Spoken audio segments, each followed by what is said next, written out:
Hi, hello. Okay, my name is Phelisa Mafunda. I go by the name of Phelisa Malamlela Mafunda on Facebook, and Phelisa Mafunda, I've got a page that I've created, Phelisa Mafunda. You can follow it, click on like and follow it. I'm still working on the YouTube channel, but it's going to be available soon. Okay, so it's towards, as we walk towards 2019, I feel generous, and I thought I want to share a few things, one of the things that work for me and for the people that I've helped before. So I thought, let me share it with the Facebook family or the social media family, for those that can say it. I want to talk about creating your financial goals for 2020. I know it's the beginning of the year. We're walking towards the beginning of the year. A whole lot of us are going to be setting goals. We're going to be having our vision boards. We're going to be having our targets, setting ourselves, giving ourselves targets on what is it that we need to achieve and all those things. So I thought, let me chip in on the financial part of the achieving things, on how is it that we can do to achieve the financial part of it, or your financial goals. So I'm going to be sharing this over a period of 5 days, step by step. I've got a 5 day plan that you can follow, and just to help you. Of course, you're not going to achieve your financial goals in 5 days, but it's going to like help you towards working your mindset into achieving it. I know, Guti, most of the time we set our goals, and then come end of the year, we only to find out, Guti, things didn't happen as we planned. So I'm hoping this that I'm going to share is going to like help you achieve, if not all, at least 50 to 60% of what you have targeted to achieve at the beginning of the year. So day one, what is it that we are doing? We are creating a plan. We are creating a clear plan. How do we do that? We write it down. So you start with writing your financial plan down. So I'm going to first explain, what does a financial plan include. Now, your personal financial plan. So it must include your financial goals. It must and you must organize them and then prioritize them. When I say organize and prioritize them, I mean, if you know that this is something that you want to achieve maybe in March, and then in June, and then the other one in September, and then the other one towards the end of the year, and then overall by the end of the year, this is what you want to have achieved. Now, that is now for 2020. I'll make an example. Let's say you've got 5 debt accounts, and you say you want to achieve pay at least 4 of those, and you say by March I want a clothing account to be paid off. By June I want a furniture account to be paid off. By September I want a certain account to be paid off. So this is what I mean by organizing them, and then now prioritizing which one is more important in these goals that you want to achieve. Which one is more important, that will make you more happier when you achieve it first. So that is now the prioritizing on them. So basically, a financial plan, writing a plan, is basically the steps that you need to take into achieving them. So you write them down. Of course, we don't have the same financial situation. We've got different financial situations, and we behave differently. We've got different goals, personal goals now, not even financial goals. We've got different personal goals. So you want your financial plan to be aligned with your personal goal. I always insist on this thing, because it's very important. Having a plan that is not aligned with your personal goals, that plan is most likely to fail. What do I mean by that? So let's just say, I'm going to make a few examples. Let's just say you are a guy at your early 20s or late 20s, and you're saying, in the next 2 years I want to get married and have a wife. And of course, I believe every guy wants to take care of their own family. It comes naturally.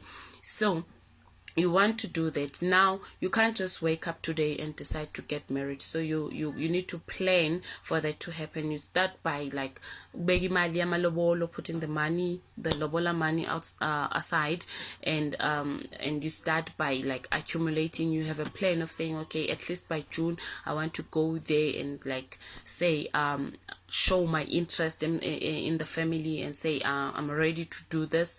This is what I'm coming to put on, and then they give you what their demands or what they require of their girl, of their daughter, and then now you come back and then you plan on how to do that. So obviously, for a person who wants to get married in the next 2 years, it's not going to be the same as the person who like has no plan of getting married anytime soon, or for a person who's already married, who already has now done this process of paying ilobola and all those things. So that's what I mean by saying a financial plan must be aligned with your personal goals. Your financial goals, like all the time, they need to be aligned with your personal goals, because if they are not aligned, definitely it's either your financial plan is going to fail or your personal goals are going to fail. So you want to find a way to align them. And another example for a girl, I don't want to leave the ladies out. So now for a lady who says I'm independent, I want to buy a car, I want to buy myself an own flat, obviously that person, you'll be saving towards that, and you'll be looking at ways on how to raise funds on how to buy that car that you want. Maybe you don't want to buy that car on debt, maybe you don't want to get that flat on debt, so or get that property on debt. So you're going to be looking, your plan is going to be around that. Same goes for a person who has no plan of like sitting in the same city for more than 2 or 3 months. Those people that are traveling all over the country or all over the world, for them buying a house doesn't make sense to them, because now unless it's for the investment, I must put that, unless buying a house for them is for the investment. So if they're saying they want a residential home where they're going to sit and be enjoying their shelter above them, so if they have personal goals of traveling all over the world and they hardly stay in that place for more than 3 months, so for them buying a house is not going to be part of their financial plan. So that's what I mean by your financial plan needs to be aligned with your personal goals, like all the time, so that it makes sense to you and then it works better for you. So I said you need to start with writing